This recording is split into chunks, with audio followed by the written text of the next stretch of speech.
odontológicas e as necessidades de seus associados. Sua empresa e você estão convidados a conhecer a Uniodonto Campus. Profissionais competentes, consultórios modernos, mais tecnologia no seu tratamento e muito mais dedicação no atendimento. Você que tem o dentista da sua preferência, na Uniodonto, você pode ter vários dentistas de sua preferência. Ligue 2733-4321, segundo piso do VIP Center Shopping, 2733-4321.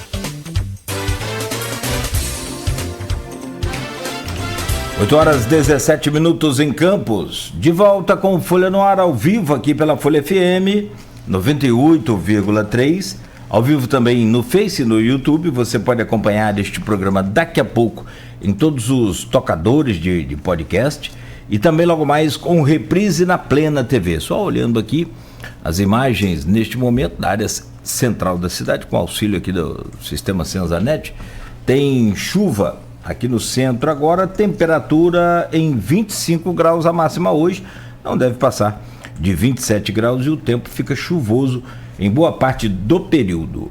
No programa de hoje, com o Aloysio Abreu Barbosa, estamos conversando com o Frederico Sá, é cientista político, é professor da UF e pesquisador da relação civil-militar. Voltamos no oferecimento de Coagro, Proteus, Unimed Campos, Laboratório Plínio Bacelar e Vacina Plínio Bacelar.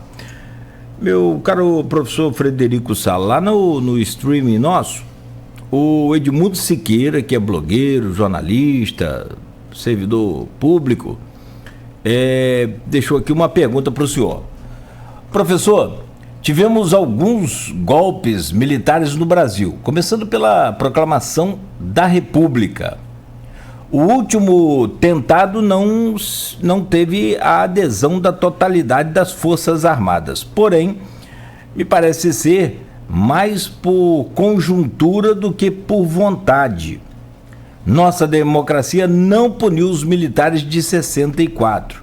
Se não punir agora, manteremos esse fantasma do golpe militar em nossa democracia?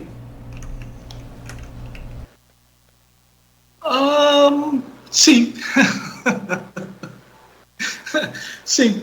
Agora, explicar esse sim é que dá bastante trabalho, né? Porque, veja só, o militar é um profissional, né? Consequentemente, ele é treinado para fazer uma série de funções. O caso, entretanto, é que essas funções são diferentes se você está pensando num país com mais cultura cívica ou um país com menos cultura cívica. O que a literatura está demonstrando, né, que as pesquisas demonstram, que quanto mais consolidado o país está do ponto de vista democrático, liberal, parlamentar, jurídico, mais a profissão militar está voltada à defesa do país contra o inimigo externo.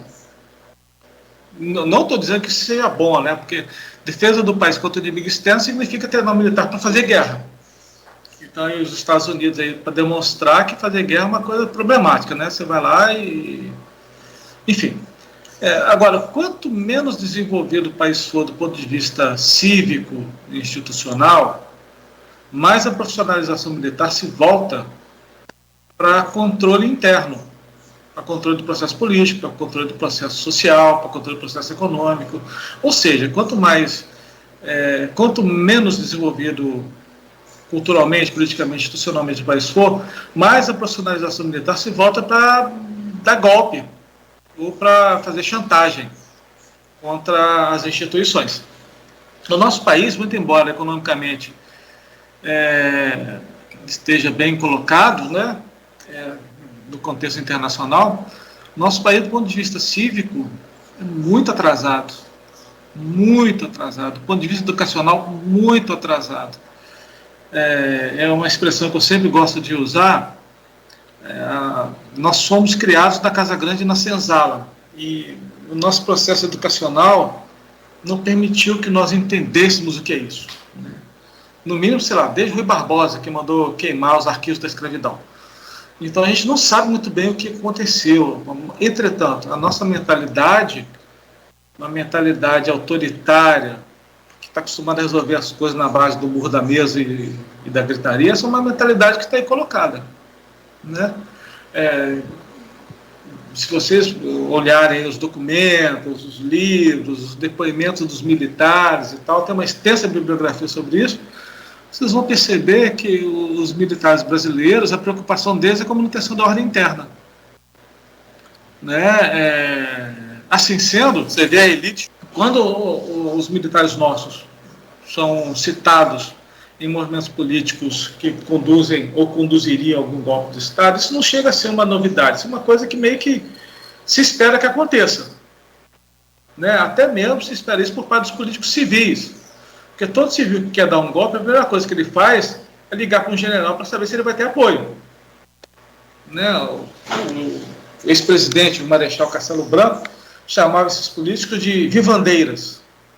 Né? Vivandeiras lavadeiras que ficavam... Vivandeiras alvoroçadas. As lavadeiras que ficavam andando atrás de tropa em movimento para solicitar o serviço, para lavar roupa da tropa em movimento. Então, assim, esse vivandeirismo, ele é muito presente nas nossas elites políticas, né? Assim sendo, esses generais que estão sendo citados aí, digamos assim, eles não estão envolvidos nessa polêmica do golpe, não é uma questão de mau-caratismo, de jeito nenhum. É que a profissionalização deles foi essa. O que eles aprenderam ao longo da vida é que militar aqui no Brasil, o trabalho deles é controlar o processo político. E que o inimigo, na melhor tradição da guerra revolucionária, da guerra da Argélia, da Indochina, e que o inimigo é inimigo interno. O inimigo são segmentos da nossa própria população. E aí esse inimigo no Brasil, né, ele recebe um rótulo que é uma espécie de guarda-chuva, né, que cabe tudo ali embaixo dele, é o rótulo de comunista. Cabe tudo ali embaixo. Muito embora quase todo mundo que usa essa palavra não sabe o que ela significa, né? Eu tenho até um parente, né, que uma vez falei, pô, você vai votar no comunista? Eu falei, gente, você sabe o que é comunismo? Se você não sabe, eu te explico. Aí esse meu parente ficou com raiva de mim. ficou com raiva de mim. Tem um tempo que não fala comigo. Então é a profissão do cara. Então, assim, a minha profissão é intervir no domínio político interno. E eu tenho que defender o país de dois inimigos. Eu tenho que defender o país dos brasileiros, porque os brasileiros são muito... Os brasileiros não sabem o que eles querem. Eu tenho que defender o Brasil dos comunistas. E aí, comunista é todo mundo que eu não gosto. Eu não gosto, comunista. Isso já foi aí, sei lá, ao longo da história, essa palavra já foi, por exemplo, herege. Eu não gosto de você. O que você é? Herege. Então, há palavras que elas servem como guarda-chuva, né? Hoje essa palavra é comunista. Frederico, eu vi hoje mais cedo a notícia de que o Exército, desde ontem, está preparando salas no Comando Militar do Planalto, em Brasília, para eventual prisões de Bolsonaro e dos generais. Como é que você vê essa perspectiva? Olha só, a prisão de generais e prisão de Bolsonaro, eu acho que isso aí operam em dois segmentos separados. A prisão de generais, ela tem uma gravidade no nosso país, porque ela, digamos assim, ela representaria uma espécie de subversão da ordem social, não da ordem política, da ordem social.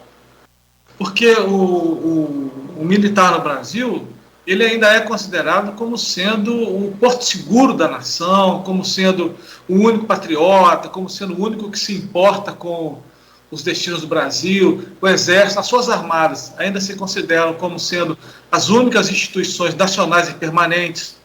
Então, a prisão de generais, ela pode ser interpretada por esses segmentos como sendo quebrar a espinha da instituição responsável pelo Brasil. Então, no nosso país, atacar as Forças Armadas corresponde a atacar a própria brasilidade, o próprio Estado brasileiro, a própria nacionalidade. Então, se reveste de muita carga social e para os militares emocional, porque representa mais ou menos isso, né? Se estão agora atacando os militares, o que será do Brasil? O Brasil vai acabar. Então, surge aí uma situação agônica, no sentido de, né, como a teoria política chama, no sentido de amigo e inimigo. O inimigo está vencendo. Então, a soberania está mudando porque outro segmento político está sendo capaz de decretar exceção. Então, isso, de fato, é grave. E tem potencial para muitas repercussões nesse sentido. A prisão do Jair Bolsonaro, na minha opinião, pelo menos, ela opera numa chave separada, porque, muito embora se chame o Bolsonaro de capitão, disso, daquilo, assim, não se pode chamar de militar reserva uma pessoa que foi para a reserva como tenente. Né? Isso não é nem reserva remunerada, né? Isso é R2. Então, assim, no caso do Jair Bolsonaro, seria a prisão de alguém que conseguiu encarnar os valores do atraso no Brasil. Né? E os valores do atraso, eles conseguem, de alguma maneira, fazer com que comunguem certos segmentos da classe média branca, e certos segmentos das pessoas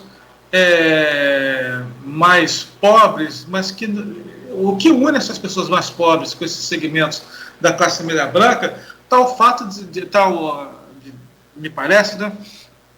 Está o fato de serem um vasto segmento da população brasileira que não tem nenhum tipo de pertencimento ao trabalho,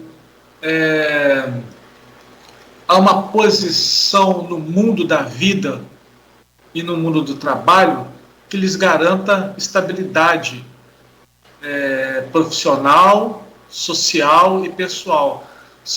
Ou, usando uma metáfora, né, são segmentos da população que não têm raiz em lugar nenhum.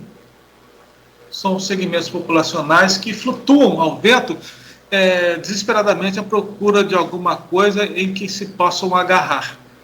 Então agarram-se, via de regra, nesses movimentos de cunho nitidamente autoritário, porque uma coisa que o autoritarismo faz é dar certeza para as pessoas. Perdão, meu telefone aqui tocou. O autoritarismo, ele dá certezas para as pessoas. E essas pessoas precisam de certezas.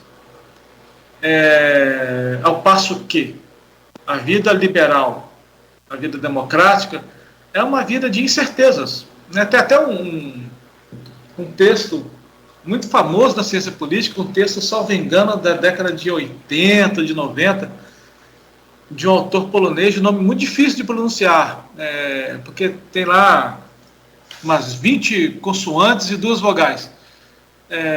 Acho que Adam Dvorsky, acho que é assim que se pronuncia o nome dele. O nome do texto é Ama a incerteza e serás democrático. Então, se você vive na democracia, e ainda mais no nosso caso, uma democracia liberal, você tem que estar habituado a conviver com a incerteza. Né? Porque a democracia liberal tem 2 sentimentos que são normais, que fazem parte do jogo: a incerteza e a insatisfação. É normal e é bom que seja assim. Tá? Entretanto, as pessoas que não têm nenhum tipo de sentimento de solidariedade social, essas pessoas não toleram esse tipo de incerteza. Essas pessoas querem apenas um porto seguro para poder se abraçar e não se sentir perdido. Então, a prisão do ex-presidente da República seria um golpe forte para essas pessoas, que aí, novamente, perderiam esse porto seguro e se transformariam novamente numa tempestade de folhas ao vento. Né? Então, é muito importante que no nosso país nós consigamos fortalecer nossas instituições para que essas folhas não fiquem ao vento, para que essas folhas não sejam nem folhas, sejam sementes, né, que caiam no chão e frutifiquem, né, tornem-se árvores, deem frutos, ao invés de serem folhas perdidas ao vento. É muito perigoso você ter folhas perdidas ao vento. Então, me parece, então, que são coisas que funcionam os generais do Jair Bolsonaro, me parece que essas coisas funcionam em vias separadas. Muito embora, em alguns momentos, elas vão ser convergentes, no sentido das instituições promoverem um golpe duro contra uma determinada solução golpista para o problema social e político brasileiro. Frederico, são 8h32, a gente precisa virar a chave daqui a pouco. Vou fazer a última pergunta. Ok. Da sua especialidade. Depois vamos falar de eleição, né? Mas em relação ao civil-militar, eu vi ontem na íntegra uma entrevista ao vivo do general, um oficial-general da Força Aérea, Francisco José de Camelo, que é presidente do Superior Tribunal Militar. E assim, é bom a gente ouvir um militar de alta patente falando, quer dizer, militar de alta patente e também o cargo mais elevado da Justiça Militar, né? Ele falou de maneira muito clara, que quem tem que julgar, como manda a Constituição, é a Justiça Comum. Logicamente, precisa ser justo, né?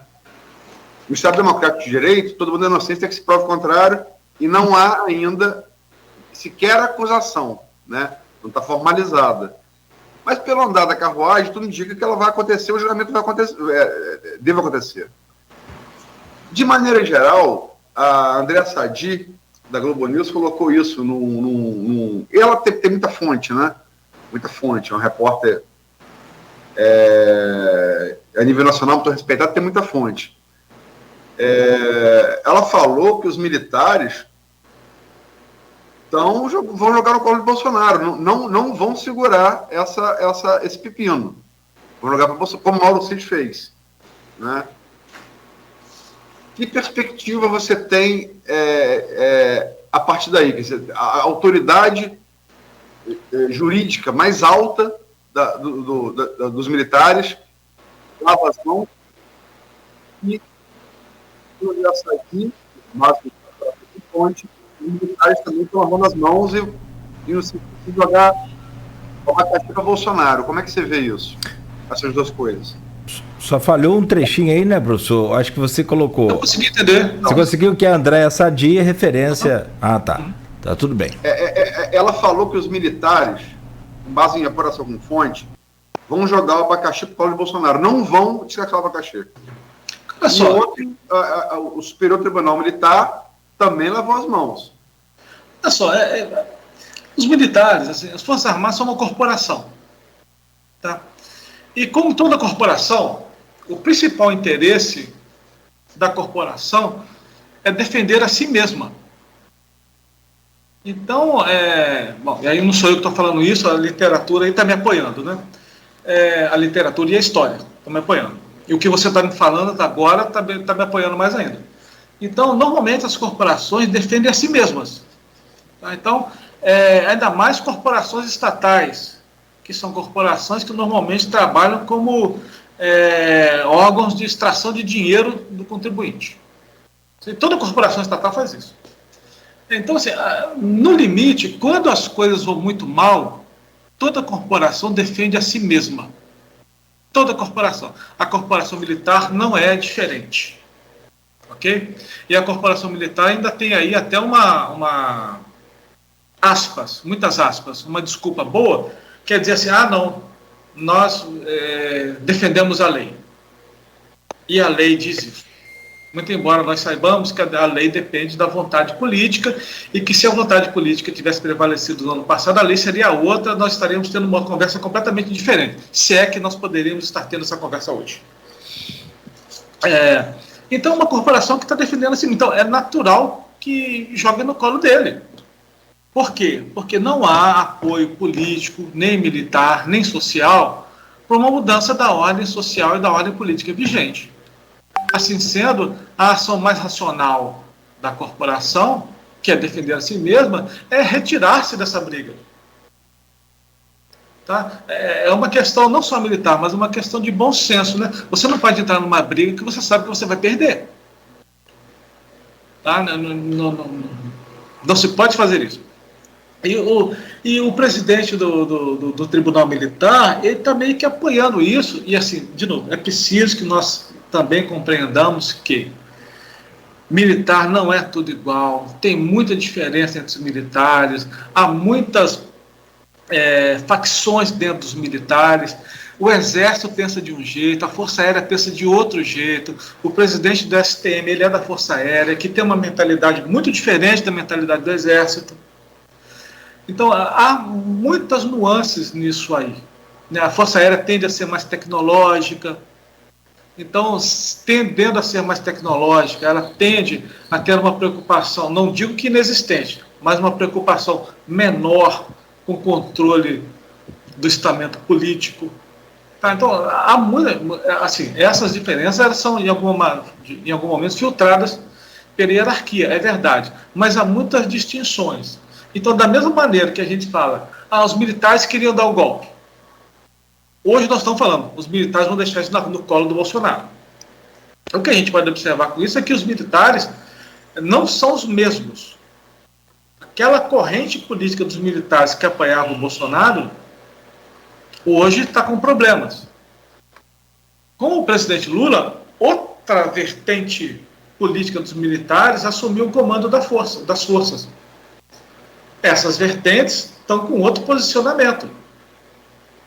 Tá? Então, eu estou fazendo essa distinção porque, para a gente compreender que quando a gente fala os militares, a gente não está falando de uma coisa só. Assim, feitas as devidas transposições, é a mesma coisa quando as pessoas começam a criticar a imprensa. Mas a imprensa é isso, a imprensa é aquilo. Como se fosse todo mundo igual, não é. Tem jornalismo assim, tem jornalismo assado, tem o jornalismo cinza, mas também tem o jornalismo sério. Tem aí esses programas aí do Mundo Cão, mas também tem os documentários do Canal Brasil. Tudo é imprensa, não é a mesma coisa. Os militares também não são a mesma coisa. Né? E hoje, quando se diz, aspas, jogar isso no colo do Bolsonaro, essa é uma decisão da corporação militar e é uma decisão 100% racional. 100% racional. No mínimo, porque é uma briga que não se pode vencer. Sob o risco, né, de rachar mais ainda o país. Né? Antes da eleição do Jair Bolsonaro, eu tinha muito medo que o Brasil caísse em guerra civil, por conta da radicalização em que o país se encontrava. Né? Eu acho muito importante que esse primeiro ano do governo Lula tenha se passado sem declarações bombásticas dele, sem ir para a TV xingar o ex-presidente da República. É muito importante que nós consigamos voltar a conversar essas coisas de maneira civilizada e racional. Que é uma coisa que não aconteceu nos últimos 4 anos. Né? Nos últimos 4 anos, infelizmente, todo dia você ligava a televisão, tinha alguém do governo anunciando algum tipo de catástrofe. Que é uma coisa típica de movimento autoritário da extrema-direita. Né? A extrema-direita vive do medo e do movimento constante ocasionado pelo medo. Frederico, isso tem que virar a chave, né? Desculpa, eu estou falando demais. Não. Vocês precisam me cortar. Absolutamente. Mas assim, estamos hoje exatamente 7 meses, 8 e 6, 14. 7 meses e 14 dias das urnas de 6 de outubro.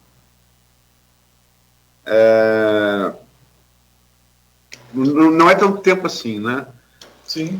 E a eleição municipal, ela tem um condão da proximidade, né? Porque não tem eleição nacional. Você não cruza com o presidente, você não cruza com o senador, você não cruza com o deputado, com o prefeito e vereador, você cruza. Sim. No seu cotidiano, né?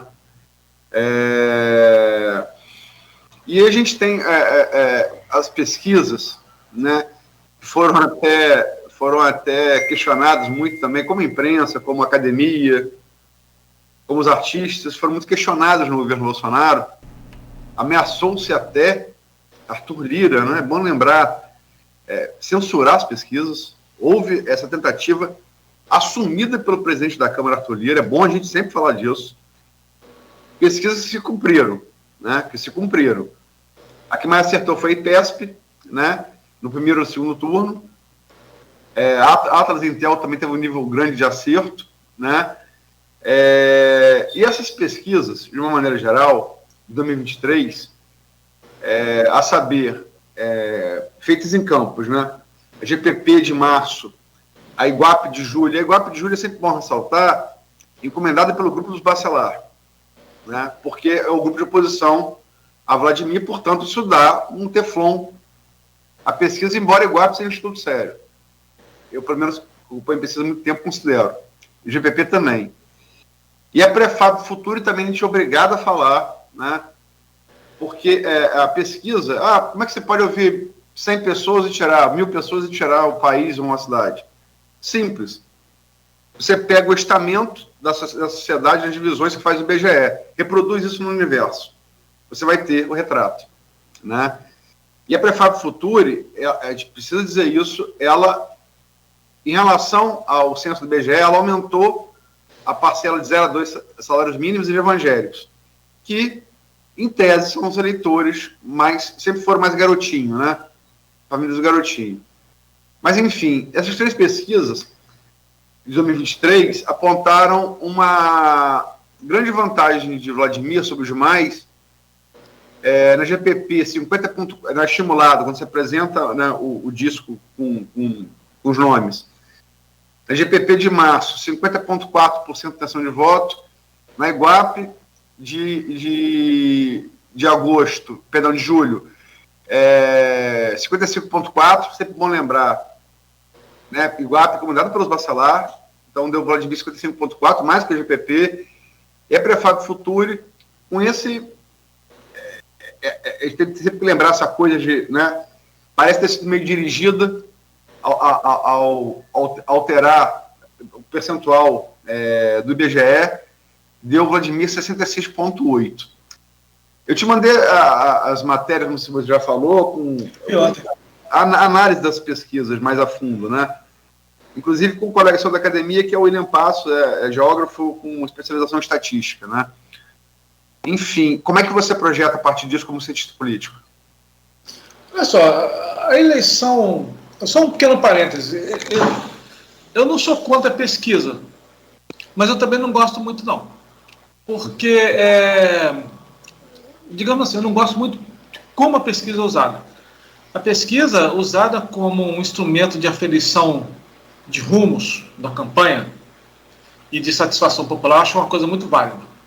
Entretanto, no nosso país, ela é utilizada como um instrumento de campanha. Vote em mim porque eu estou na frente. Não perca seu voto, vote em mim porque eu estou na frente. Então, a eleição acaba virando uma corrida de cavalos. Então, assim, não gosto muito desse uso, não. Mas, enfim, isso é uma outra conversa. Agora, assim, do ponto de vista do chefe do executivo, é muito difícil o chefe do executivo não conseguir, digamos, colocando de outra forma, é muito difícil o chefe do executivo não ser reeleito. Muito difícil. Porque a máquina está na mão do cara.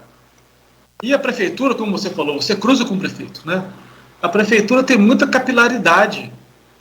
A prefeitura chega em todas as ruas, em todos os bairros. Em todo lugar você vai ter uma escola do município, você vai ter um posto de saúde. O prefeito, sendo habilidoso e colocando nesses postos gente dele e competente, o mínimo que ele faça na manutenção e sustentação dos serviços, ele já cria clientela, ele já garante muito voto. Então, o chefe do executivo ele tem uma tendência muito forte a ser reeleito. Então, o atual prefeito, Vladimir, mas podia ser outro. Não é comum o chefe do executivo não ser reeleito. Não é comum. É uma tendência, no mínimo, repito, por conta da capilaridade. Então, eu estava vendo a sua pesquisa. Você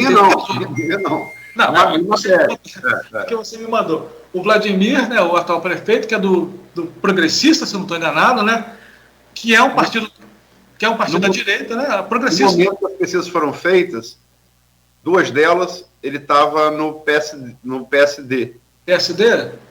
Aí depois ele ficou sem partido e foi para o PP. Para o PP, né? Então, assim, partidos de viés conservador. Né? Então, é um partido de viés conservador que, pela capilaridade da prefeitura, está em todas as ruas do município. Aí eu estava vendo lá que o último colocado é o reitor do IFE, 0, qualquer coisa aí de intenção de voto. Por que esse cara tem tão pouca intenção de voto? Porque ninguém conhece, ele não desfruta da capilaridade que o atual prefeito dispõe. Se você trocasse essas 2 figuras de lugar, colocasse Vladimir na reitoria do IFE e o reitor do IFE na prefeitura, quem ia estar na frente era o reitor do IFE. Então, uma coisa, digamos assim, tem uma inércia nisso aí que é muito difícil de ser rompida. Né? E, um outro lado, eleições municipais tendem a ser muito pragmáticas. Né? As pessoas não ligam muito se esse cara muito embora atualmente, com a nossa pauta ideológica de costumes, importa, né, como a pesquisa que você mandou, se é mulher, mãe cristã. Né? Importa, né? O cara não pode fazer campanha dizendo assim, homem, ateu e divorciado. Esse cara não vai ser eleito. Esse cara não vai ser eleito. Mas assim, né, apesar dessa praga moralista que a gente está vivendo, que eu tenho fé que essa praga moralista vai acabar, a eleição municipal é uma eleição muito pragmática, né? Não me importa que partido você é, eu quero saber se o esgoto da minha rua aqui vai ser canalizado. Né? Eu quero saber se o posto de saúde ali vai funcionar de novo, eu quero saber se a escola vai abrir mais vagas. Se você fizer isso, você vai ter meu voto. Tá?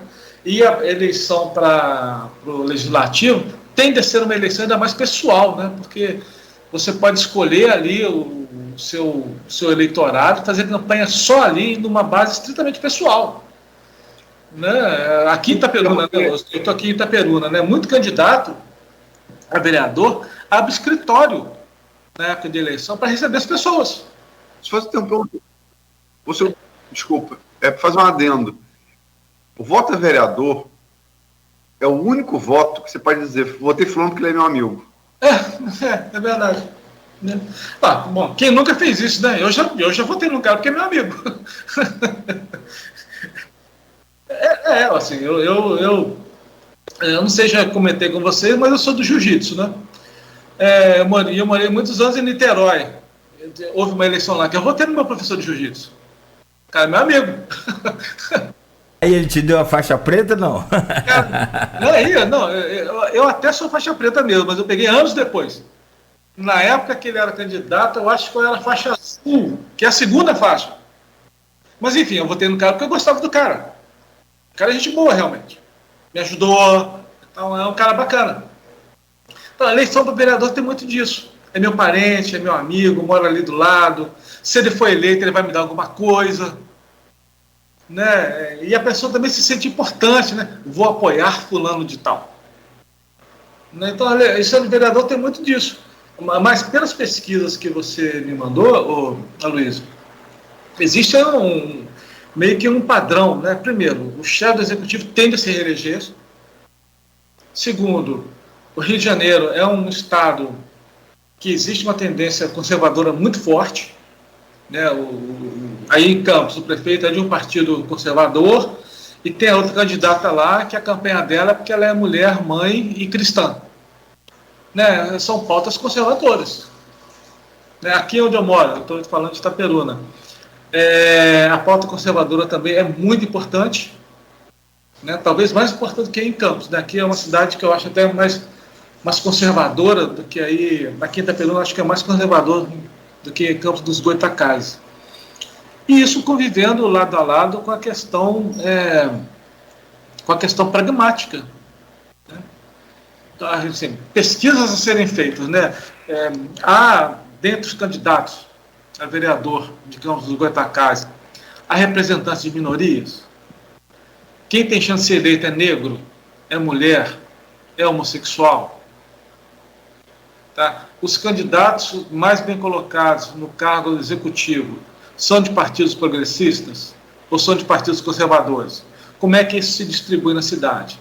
Ou fazendo uma outra comparação, qual é o percentual de votos que o Lula teve na eleição presidencial comparado com o percentual de votos dos partidos da esquerda em Campos dos Goytacazes no mesmo momento?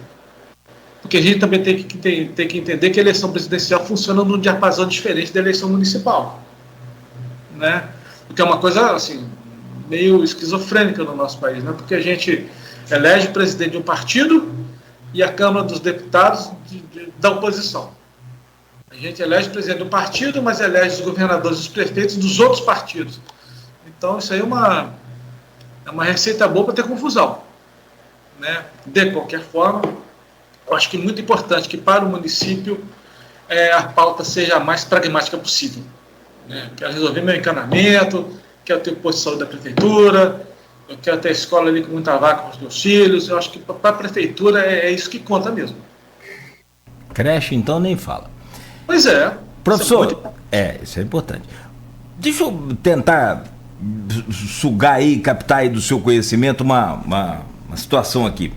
Me parece claro hoje aqui na cidade que para ganhar do Vladimir é preciso levar para segundo turno. Não, há muita possibilidade, os números aí dizem, né? Segundo a pesquisa, ele ganha no primeiro turno pela aprovação popular. Mas vamos lá. Qual que seria, de que modo a oposição pode então levar essa eleição para o segundo turno? Outra coisa que me parece clara também, que a oposição sem poder em Campos, ela não apresenta o nome até o momento, a Luísa já falou, 7 meses, 14 dias, isso tem muita coisa pela frente, mas ela não apresenta um nome que tenha decolado ainda até o momento. E Campos, Brasil, sabe como é que é, né? Política na veia. Então, talvez já fosse hora disso. E a oposição com poder em Campos, tanto em Campos quanto fora, que é o caso do Caio, por exemplo, já me parece bem alinhado com o Vladimir, já teve na prefeitura, tem ontem, agora em Brasília de novo com ele. E na Câmara, por exemplo, não me parece ter uma estratégia também muito boa. A questão da LOA foi um tiro pela culatra, ou no pé, ou como disse aqui o odontólogo Buchaú, Alexandre Buchaú, foi um tiro de canhão no pé. A pergunta é, qual a estratégia, de que modo isso pode levar essa eleição para o segundo turno? Olha, isso aí é a pergunta de $1 milhão. Não há muito tempo, há séculos se sabe que a gente só consegue, quem é minoria, só consegue resolver as coisas através da união, da associação. Então, eu não sei, eu não me recordo exatamente quantos candidatos há para a Prefeitura de Campos nessa eleição. Mas certamente há alguns candidatos desses que no segundo turno vão apoiar o Vladimir.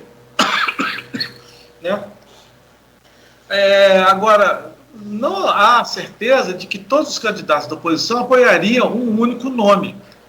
O ideal seria a oposição, na minha opinião pelo menos, oferecer para a candidatura a menor quantidade possível de nomes e um nome que conseguisse angariar apoio, porque senão dispersa.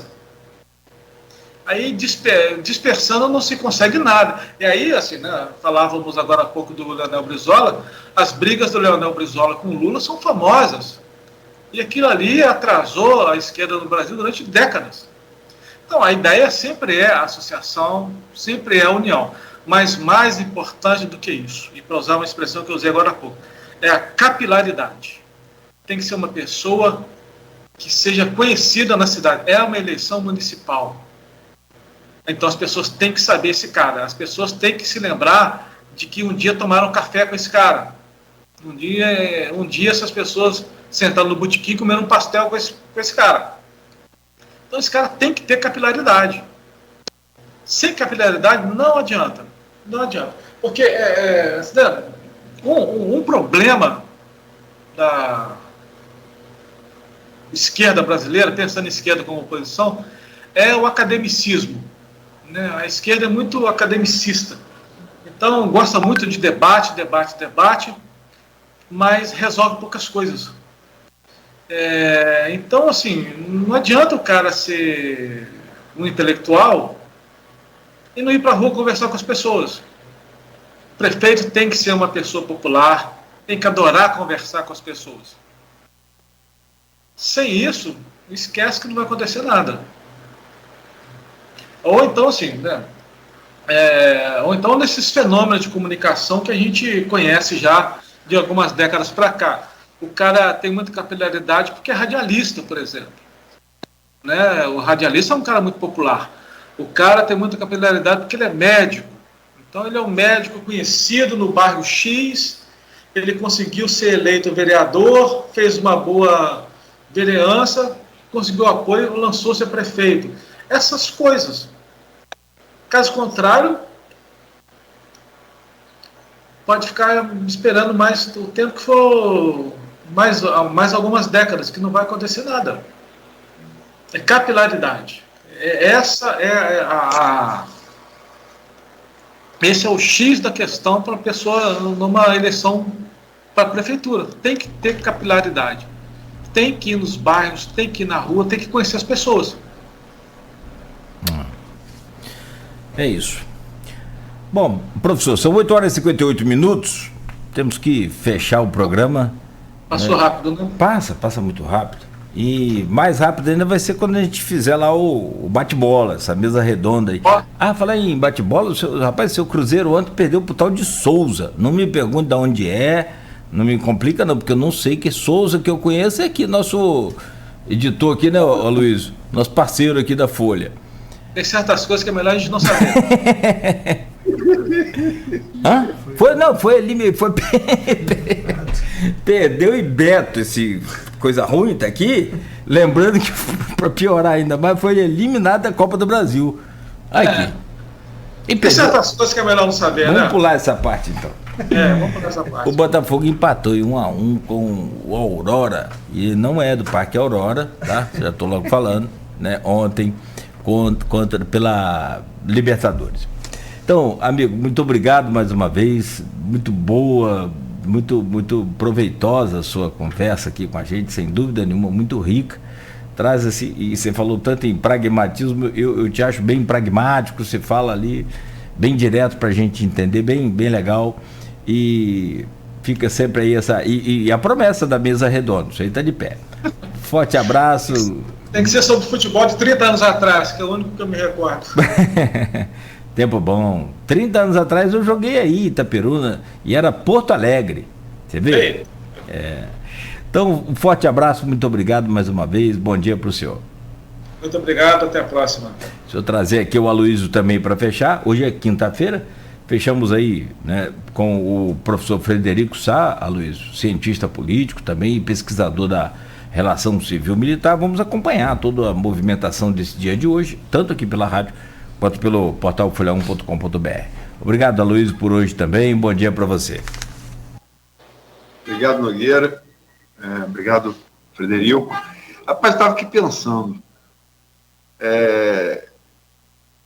Especialista em relação militar, lutador de jiu-jitsu é Bolsonaro, cara. Não tem como não ter. Viu só? O estereótipo, está formado. Conheci muitos, conheço um monte. Mas agradecer pela entrevista, falando sério agora, agradecer pela entrevista. Eu acho que é muito importante para a academia e para a imprensa o que a gente fez hoje aqui, tem feito essa semana para atender fatos, né, internacionais, como foi a declaração muito infeliz de Lula no domingo na Etiópia. Não tratamos disso hoje, tratamos do assunto do dia, que são os depoimentos de Bolsonaro, 4 generais, um coronel do Exército e um almirante da Marinha. O almirante da Marinha é pleonasmo, né? Mas enfim. E acho que a gente fez isso hoje aqui, que é essa interface entre academia e imprensa. Acho que é muito importante para ambas, e sobretudo para o público que nos escuta, né? Que nos vai ler, nos vai assistir, nos vai ver. Agradecer ao Federico, a gente começou terça-feira com o professor Hamilton Garcia, cientista político como Federico, professor da UENF, ontem com Carlos Abraão Moura Valpassos, antropólogo e professor da UF Campus, e hoje com ele, nossa especialidade por conta do dia, né? O jornalista também tem que se ater ao factual, e o dia de hoje esse é o assunto.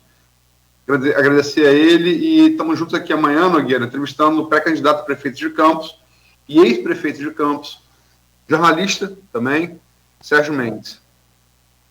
Sim, se Deus quiser, amanhã às 7 da manhã, o outro encontro marcado aqui com Folha no Ar. Bom, 9h02. Obrigado também ao pessoal aqui, a Ana Paula Miranda Vasconcelos. Excelente entrevista. Tá aí, professor? É pro senhor. Tá? Ela tá aqui no streaming mandando esse recado aí. E a gente fecha aqui o programa. Voltaremos amanhã às 7 da manhã com o oferecimento de Coagro, Proteus Unimed Campos, Laboratório Plínio Bacelar, de vacina Plínio Bacelar. Continue ligado, continue na Folha FM.